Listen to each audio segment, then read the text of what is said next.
Hello guys, the depth queen स्वागत करती है अपने डार्क डेप्थ वर्ल्ड में।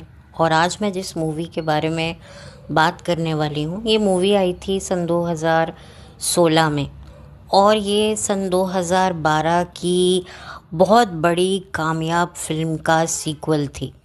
मैं बात कर रही हूँ सन 2012 में आई हुई फिल्म कहानी की, जिसमें विद्या बालन थी और उस फिल्म को बनाने वाले थे सुजॉय घोष। तो सन 2016 में एक बार फिर वो लेकर आए कहानी 2 और लोगों को काफ़ी उम्मीद थी कि ये जो कहानी 2 है ये कहानी 1 से भी ज़्यादा कामयाब होगी।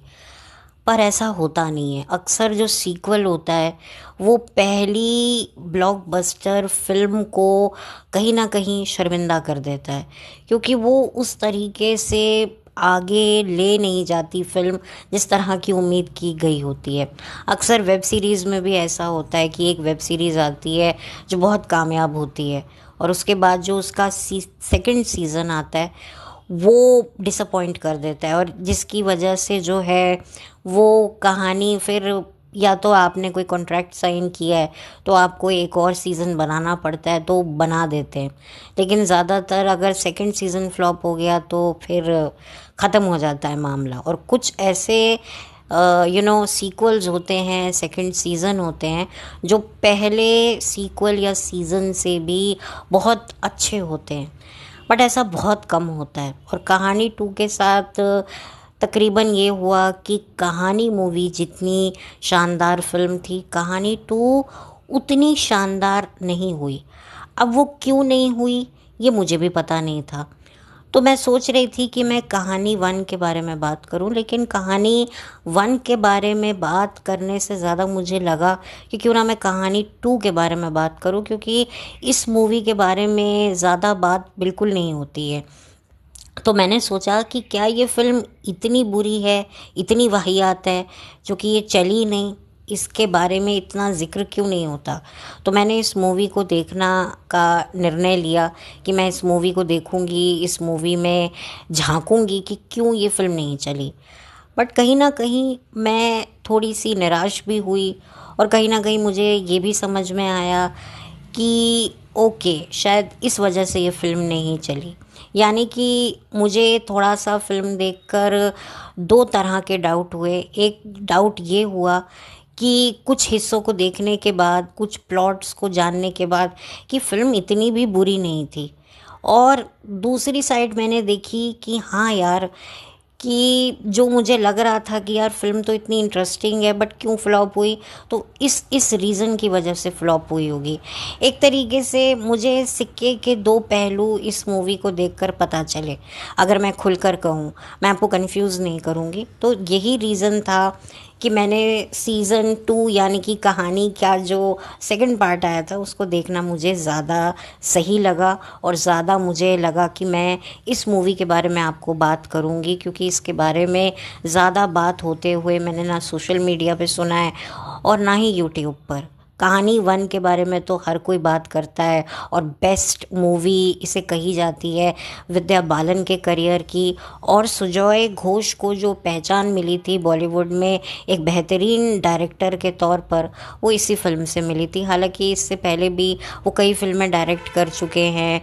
सन 2003 में उनकी फिल्म आई थी झनकार बीट, और शायद बंगाली फिल्में भी वो डायरेक्ट कर चुके हैं। लेकिन हिंदी फिल्म इंडस्ट्री में जो कहानी ने मार्क सेट किया था उस टाइम पर, कि सभी ने जम जम कर तारीफ़ की थी, और मैंने भी इस मूवी को देखा था तो मुझे मूवी अच्छी लगी थी। काफ़ी सरप्राइजिंग प्लॉट लगे थे, काफ़ी शॉकिंग प्लॉट लगे थे। लेकिन जो कहानी 2 है वो इतनी शॉकिंग नहीं लगी है। ऐसा दिखाने की कोशिश करी गई कि विद्या बालन ही एक वन मैन आर्मी है हर चीज़ में, जो कि थोड़ा सा इम्प्रैक्टिकल भी मुझे लगा। और कहानी जो है वो आपको सेटिस्फैक्शन नहीं दे पाई, जो एक ऑडियंस को एक मूवी देखकर होना चाहिए कि हमारे सारे सवालों के जवाब जो हैं वो हमें मिल गए हैं। तो वो नहीं हो पाया है। और कुछ ऐसी भी चीज़ें आपको फ़िल्म में देखने को मिलेंगी जो आपको बहुत वियर्ड लगेंगी कि भाई ये आम इंसान के तो बस की बात नहीं है, ये कैसे कट कट कट कट हो रहा है। क्योंकि शायद मुझे ऐसा लगता है कि डायरेक्टर जो थे वो थोड़े से कंफ्यूज हो गए, भटक गए, या ओवर कॉन्फिडेंट हो गए, क्या हो गए कि फिल्म आपको ना एंड में थोड़ा सा इरिटेट तो करती ही करती है, जैसे मुझे करने लगी थी। तो कुछ मुझे लगा कि नहीं यार, ये ही शायद रीज़न है जिसकी वजह से ये फ़िल्म नहीं चली। हालांकि इसकी शुरुआत बड़े इंटरेस्टिंग प्लॉट से हुई। बेसिकली ये चाइल्ड अब्यूज़ पर ये फ़िल्म आधारित है। जो पीडो कीडो टाइप के जो लोग होते हैं, जो बहुत ही ज़्यादा नॉर्मल दिखते हैं, बट अंदर से जो उनकी मानसिकता होती है ना, उनकी जो मानसिक वृत्ति होती है, जो इतनी ज़्यादा खूंखार होती है, डेंजरस होती है, डरावनी होती है, वो लोगों तक आ ही नहीं पाती है, जिसकी वजह से बेचारे बच्चे चाह कर भी अपने दिल की बात, अपने मन की बात किसी से कह नहीं पाते। और फिर अगर कुछ चंद ही खुश नसीब बच्चे होते हैं जिनकी ज़िंदगी में ऐसे लोग आते हैं जो शायद इस सिचुएशन से गुज़र चुके होते हैं। देखिए, कुछ रिश्ते होते हैं जो दिल से बनते हैं, कुछ रिश्ते होते हैं जो हम खून से बनाते हैं, जो हमें बचपन से मिले होते हैं, लेकिन एक ऐसा रिश्ता होता है जो इन सबसे परे होता है, और वो होता है हमदर्दी का रिश्ता। हमदर्दी का रिश्ता वो होता है कि भाई स्पेशली उस इंसान से जो आप ही की सिचुएशन से निकल रहा है, तो आपको लगता है यार मैं जब इस सिचुएशन में था मैं भी ऐसे ही रिएक्ट करता था, फ़र्क सिर्फ इतना था कि मैं इस इंसान के लिए खड़ा रहूँगा या खड़ी रहूँगी, भले ही मेरे लिए कोई नहीं खड़ा हुआ था। तो ये कहानी ही कुछ ऐसी होती है कि विद्या बालन की मुलाकात होती है एक ऐसी बच्ची से जिसके साथ अब्यूज़ हो रहा है, और उसको अब्यूज़ करने वाला कोई और नहीं, उसके फादर का छोटा भाई है। हालांकि इस बच्ची के दोनों माँ बाप इस दुनिया से जा चुके हैं। बच्ची एक अच्छी रिप्यूटेड फैमिली से है, एक दादी है और एक चाचा है। आप सोचिए कि घर की बच्ची है, इकलौती बच्ची है, अनाथ बच्ची है, बेसहारा बच्ची है, लेकिन उस बच्ची को प्यार देने के, सहारा देने के, उसे संभालने के उसके साथ हैवानियत हो रही है। और जब ये बात दादी को भी पता चलती है तो भाई वो इसका सारा जिम्मेदार जो है उस मासूम बच्ची को देती है कि भाई तुम्हारी वजह से तुम्हारे माँ बाप मर गए, तुम्हारी वजह से ये सब हो रहा है। मतलब बताओ कि औरत होकर कई औरतें ना औरत होने के बावजूद भी दूसरी औरत के साथ कैसे बुरा कर देती हैं। मतलब कहते हैं ना, औरत औरत की दुश्मन होती है। ये कुछ औरतें वाकई इस मुहावरे को बिल्कुल सही साबित करती हैं। तो आपको इस फिल्म में ये भी देखने को मिलेगा। इस फिल्म में अर्जुन रामपाल का भी एक बड़ा ही इंटरेस्टिंग रोल है। एक्चुअली ये कहानी आपको स्टार्ट होगी एक सिंगल मदर की, जिस मदर की एक बच्ची है जो पैरालाइज्ड है, जिसकी देखभाल के लिए एक नर्स आती है और रात में चली जाती है, और विद्या बालन जो है जॉब करती है। एकाएक क्या होता है कि भाई उसकी जो बेटी होती है वो उसे अकेली छोड़कर वो जॉब पे जाती है, क्योंकि जो केयर टेकर होती है वो नहीं आई हुई होती है। तो इसलिए वो बेटी ही कहती है कि माँ तुम चली जाओ, मैं अपने आप को संभाल लूँगी। वो मजबूरी में ऑफिस चली तो जाती है, वहाँ पर फ़ोन करती है तो केयर टेकर ही फ़ोन उठाती है, कहती है अच्छा मैं आ रही हूँ। लेकिन जब वो घर आती है तो पता चलता है ना केयर टेकर है ना बच्ची है। फिर कहाँ गई वो बच्ची और क्यों नहीं आई वो केयर टेकर, वहीं से सारी कहानी शुरू होती है। आपको फिल्म देखकर शुरुआत में काफ़ी वक्त तक तो आपको ये फिल्म जो है वो बांधे रखेगी, क्योंकि वाकई आपको ऐसा कभी कभी लगेगा कि क्या विद्या बालन की कोई डुप्लीकेट हम शक्ल तो नहीं। क्योंकि इस फिल्म में जो है एक दुर्गा रानी की बात हो रही है, दुर्गा सिंह की बात हो रही है, दूसरी तरफ विद्या सिन्हा के बारे में बात हो रही है, और ये दोनों अलग अलग महिलाओं की जो शक्लें हैं वो एक ही हैं, विद्या बालन। तो ये भी एक प्लॉट को ऐड किया गया है जिसमें आपको लगेगा कि ये कोई डुप्लीकेट मामला है। अब वो डुप्लीकेट मामला है या नहीं, वो अगर आपको जानना है तो आपको ये फिल्म देखने को मिलेगी। और अर्जुन रामपाल होते हैं विद्या बालन के एक्स हस्बैंड। अब इनकी शादी टूटने की सबसे बड़ी वजह यही रही होती है क्योंकि विद्या बालन के साथ भी बचपन में चाइल्ड अब्यूज़ हुआ होता है, जिसकी वजह से उसकी शादी पर इस घटना का बहुत बड़ा असर होता है। बजाय अपने हस्बैंड को सारी सच्चाई बयां किए हुए, हस्बैंड को पता ही नहीं होता कि भाई मेरी बीवी क्यों मुझसे दूर दूर भाग रही है, शायद वो मुझे पसंद नहीं करती है, और इस वजह से अर्जुन रामपाल और विद्या बालन का डिवोर्स हो जाता है। फिर विद्या बालन की ज़िंदगी में एक और आदमी आता है, मर्द आता है, लेकिन इस बच्ची को बचाने की खातिर वो उस रिश्ते को भी गुड बाय कह देती है। इधर जो है ये सारा मामला जब विद्या बालन की बच्ची, जो मैंने स्टार्टिंग में बताया कि कहानी शुरू होती है एक सिंगल मदर की, तो वो सिंगल मदर कोई और नहीं, विद्या बालन ही होती हैं। तो जब विद्या बालन जाती हैं एक केस बन के अर्जुन रामपाल के करियर में, यानी कि उनकी ट्रांसफ़र नई नई उसी शहर में हुई होती है जिस शहर में विद्या बालन उस बच्ची के साथ रह रही होती हैं, और कहती हैं कि मैं इस बच्ची की माँ हूँ। तो फिर जो है अर्जुन रामपाल को धीरे धीरे विद्या बालन की उस ज़िंदगी के पन्नों को पढ़ने का मौका मिलता है, जो उसके साथ 2 साल रहने के बावजूद भी वो समझ नहीं पाया, और फिर वहाँ पर उसे रियलाइज़ होता है कि मुझे विद्या की मदद करनी चाहिए। हालांकि जो अर्जुन रामपाल है वो अपनी लाइफ में मूव ऑन कर चुका है, उसकी शादी हो चुकी है, उसकी बीवी है, एक बच्ची है, और दूसरा बच्चा ऑन द वे है, यानी कि उसकी जो बीवी है सेकंड वाइफ वो प्रेग्नेंट है। तो अब वो अपनी ही ज़िंदगी में खुश है, लेकिन कहीं ना कहीं जो उसको एक पछतावा होता है विद्या बालन की ज़िंदगी में, जब वो झांकता है कि काश विद्या ने मुझे ये सारी बातें बताई होती।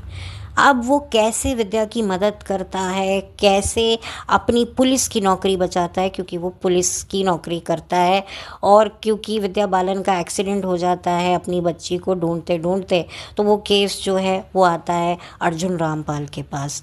तो वहीं से कहानी शुरू होती है। आपको बीच बीच में लगेगा कि शायद कोई डुप्लीकेट का मामला है, कोई चेहरा है जो विद्या बालन जैसा है, तो बहुत सारा कन्फ्यूजन भी इसमें क्रिएट किया गया है, लेकिन एंड में सारी परिस्थितियाँ सुलझ जाती हैं, और कुछ ज़्यादा ही सुलझ जाती हैं और बड़ी जल्दी सुलझ जाती हैं। तो कहीं ना कहीं मुझे लगता है कि ये भी वजह है कि पब्लिक कुछ ज़्यादा ही जल्दी सेटिस्फाई हो गई, और कई बार क्या होता है कि हम सेटिस्फाई होकर भी एज अ ऑडियंस सेटिस्फाई नहीं हो पाते। शायद हमें था कि भाई जो कहानी में हमने एक बड़ा ही दिलचस्प ट्विस्ट देखा था, शायद हो सकता है कि ऑडियंस यही ऐसा ट्विस्ट कोई फिल्म के एंड में वेट कर रहे होते हैं, लेकिन उस तरह की जो सेटिस्फैक्शन है वो उस फिल्म ने पूरी नहीं की, और मुझे लगता है कि ये भी रीज़न रहे। और क्योंकि मैंने अगर थोड़ा सा ऑब्ज़र्व किया तो इस फिल्म में जुगल हंसराज भी है। जुगल हंसराज कौन है भाई? वही हैं लकड़ी की काटी काटी पे घोड़ा वाले बच्चे हैं, जो उर्मिला और एक और बच्ची के साथ मासूम फिल्म में डांस किया करते थे, और इस फिल्म में वो एक मासूम की ज़िंदगी बर्बाद करते हुए दिखाई देते हैं। यानी कि ये वही चाचा का किरदार निभाते हैं जो अपनी ही भाई की बेटी, जो भाई इस दुनिया से जा चुका है, उसी की बेटी के साथ जो है वो गलत हरकत कर रहे हैं। एक तरीके से पीडो कीडो मेंटालिटी के। देखिए, मैं वो शब्द नहीं बोल सकती हूँ ड्यू टू यूट्यूब गाइडलाइंस, भले ही मेरा चैनल मोनेटाइज नहीं है, लेकिन मुझे जो है कुछ मर्यादाओं का तो ध्यान रखना ही है। भले ही अभी मेरा चैनल जो है वो कई लोगों की निगाह में नहीं आया है, तो उस नाते जो है मैं ये कहूँगी कि भाई मैंने पीडो कीडो नाम रखा हुआ है। तो जो जुगल हंसराज होते हैं वो पीडो कीडो होते हैं। तो देखने में तो काफ़ी चेहरा मासूम है, लेकिन उस मासूम चेहरे के पीछे इतना शातिर और इतना विकृत रूप छुपा हुआ है उस आदमी का, ये बहुत हैरानी की बात होती है। और यही वजह है कि जो पीडो कीडो मेंटालिटी वाले लोग होते हैं वो कभी भी इतनी आसानी से पकड़े नहीं जाते। जो फिल्म में जो अर्जुन रामपाल होता है वो भी हैरान होता है कि भाई ये चाचा है इस लड़की का और एक वेल ऑफ फैमिली से है, तो वो क्यों ऐसा कर रहा है। तो वो विद्या बालन उसे बताती है कि ऐसे लोगों को पकड़ना बड़ा ही डिफ़िकल्ट होता है। एक तरीके से ये पूरी जो फ़िल्म है वो चाइल्ड अब्यूज़ को एजुकेट करने में है कि कैसे जब चाइल्ड अब्यूज़ एक बच्चे के साथ होता है तो बच्चे के साथ क्या क्या नहीं करना चाहिए और क्या क्या करना चाहिए। तो ये भी एक अच्छी सब्जेक्ट पे फ़िल्म थी, बट पता नहीं ये फ़िल्म नहीं चली। और हाँ, कुछ डायरेक्टर की अपनी भी गलतियाँ रही हैं। तो मुझे लगता है कि शायद हो सकता है यूट्यूब ने जो है काफ़ी सीन्स वगैरह शायद कट कर दिए होंगे, क्योंकि जो जुगल हंसराज का भी रोल इतना निकल के नहीं आया, जिस तरह का इतना विकृत किरदार था, तो वो इतना किरदार ठीक से सामने नहीं आया। अब वो वाकई ऐसे ही दिखाया है या वो फिल्म की रिलीज़ से पहले जो एडिटिंग होती है उसमें काट दिया गया, या यूट्यूब वालों ने काट दिया गाइडलाइंस के चलते, ये तो नहीं पता। बट खैर, जो फिल्म है उसका जो डायरेक्शन है वो सुजॉय घोष ने किया है, और राइटिंग में भी इन्हों की काफ़ी इसमें इन्वॉल्वमेंट है। तो एक तरीके से ऐसा लग रहा था कि ये फ़िल्म जो है ये एक बार फिर जो है कहानी का एक नया इतिहास रचेगी। कहानी 2 भी कहानी 1 से ज़्यादा कामयाब होगी, लेकिन नहीं हुई। हालांकि इसकी प्रमोशंस काफ़ी बढ़ चढ़कर हुई। विद्या बालन जो है पूरी तरीके से अपना जो एक गेटअप लेकर, जो वो कहानी जब फिल्म रिलीज़ होने वाली थी उसके दौरान लेती थी, एक गर्भवती महिला का, यहाँ पर एक सिंपल लड़की है जो किस तरीके से जो है वो स्ट्रगल कर रही है। एक तो अपने चाइल्डहुड ट्रॉमा के साथ, दूसरा उस बच्ची को उस ट्रॉमा से निकालने में वो स्ट्रगल करती है, और किस तरीके से एक हमदर्दी का रिश्ता आगे जाकर एक माँ बेटी का रिश्ते में तब्दील हो जाता है। कभी कभी खून के रिश्तों से ज़्यादा जज्बात के रिश्ते ज़्यादा मुझे मजबूत होते हुए दिखाई देते हैं, और इस फिल्म में भी यही मैसेज देने की कोशिश करी है। अर्जुन रामपाल के किरदार ने मुझे काफ़ी इम्प्रेस किया, काफ़ी इंटेलिजेंट ऑफिसर दिखाया, कुछ ना करके भी सब कुछ कर दिया और किसी को भी पता ही नहीं चला। तो ये मुझे काफ़ी अच्छा लगा, उसका जो किरदार है वो काफ़ी अच्छा लिखा है। फ़िल्म को आप फैमिली के साथ बैठकर नहीं देख सकते हैं, क्योंकि कॉन्सेप्ट की वजह से, और फिल्म में कुछ ऐसे सीन्स भी हैं, और फिल्म में कोई ऐसा कोई गाना है नहीं। बैकग्राउंड में है तो है, बट ऐसा मुझे वो भी शायद ज़्यादा सुनने में नहीं आया। तो ये फ़िल्म यूट्यूब पर अवेलेबल है, आप इसे देख सकते हैं। और विद्या बालन ने पूरा अपना 100% दिया है। विद्या बालन ने भी टेलीविज़न से, एडवर्टाइजमेंट से, म्यूज़िक वीडियो से जो है अपनी जर्नी को जो है वो फिल्म इंडस्ट्री तक लेकर आई। फिल्मों से आने से पहले वो टेलीविज़न में थी। हम 5 सीरियल के बारे में मैं बता ही चुकी हूँ। फिर म्यूज़िक वीडियो भी उन्होंने किया था पलाश सैन का, यूफोरिया का, कभी आना तू मेरी गली, और भी उन्होंने किए हैं। और फिर उसके बाद सन 2004 या 5 से उन्होंने परिणीता फिल्म से अपनी शुरुआत की, और उसके बाद तो फिर विद्या बालन कहाँ की कहाँ पहुँच गई, फिर तो आप जानते ही हैं।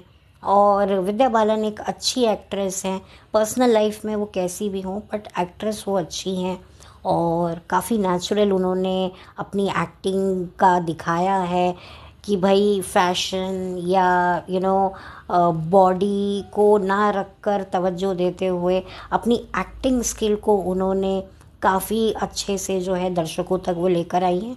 और अब हाल फिलहाल तो उन्होंने वेट भी लॉस कर लिया है, जो कि वो अच्छी दिख रही हैं। और एक तरीके से उन्होंने भूल भुलैया 3 की थी, जिसमें वो फिल्म जो है वो चल गई, जिसकी वजह से विद्या बालन जो हैं एक बार फिर लोगों की निगाह में आ गई। और आगे भी जो उनके जेन्युइन फैंस हैं, जो वाकई उनकी एक्टिंग को अप्रिशिएट करते हैं, उनको इंतज़ार है विद्या बालन के एक बार फिर से एक दमदार परफॉर्मेंस की वापसी का। और कहा जा रहा था कि कहानी का 3rd पार्ट भी बनेगा, यानी कि इसका तीसरा सीक्वल भी बनेगा। सीक्वल कहते हैं या क्या बोलते हैं, मतलब 3rd पार्ट बनेगा कहानी का। अब वो कब बनेगा, नहीं बनेगा, या जो प्लॉट है वो डिज़ोल्व हो गया, आई डोंट नो। बट अभी तक तो कोई ऐसी खबर नहीं सुनने को मिली है। लेकिन ये फ़िल्म जो है वो आपको यूट्यूब पर मिल जाएगी। कहानी 2 दुर्गा सिंह के तौर पर नाम है, टाइटल है, कुछ अलग डिफरेंट देने के लिए। तो अच्छा लगेगा आपको।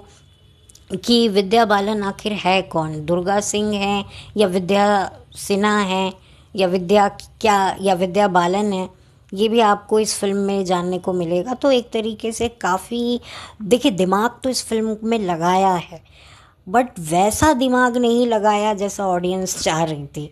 बस ये फिल्म की गलती हो गई।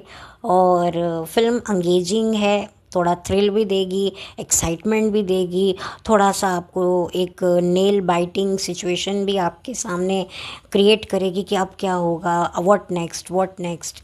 तो ये चीज़ें आपको बांध कर तो रखेंगी। तो ये तो मैं नहीं कह सकती कि फ़िल्म बोर है, एकदम फ्लैट है, नहीं। हाँ, कुछ चीज़ें ज़रूर बढ़ा चढ़ा कर दिखाई गई हैं, बट अगर मैं उन चीज़ों को निकाल दूं तो फिल्म अच्छी है। विद्या का परफॉर्मेंस अच्छा है, अर्जुन रामपाल का भी परफॉर्मेंस बहुत अच्छा है, और जुगल हंसराज को मैं थोड़ा सा और देखना चाहती थी।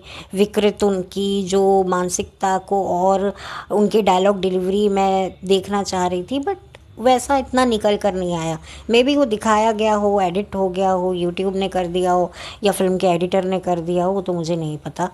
तो ओवरऑल आप इस फिल्म को देखिएगा, इन्जॉय कीजिएगा और अपने ओपिनियन मेरे साथ शेयर कीजिएगा। तब तक चलती हूँ, लौट कर मिलती हूँ। Have a blessed day. Thank you so much.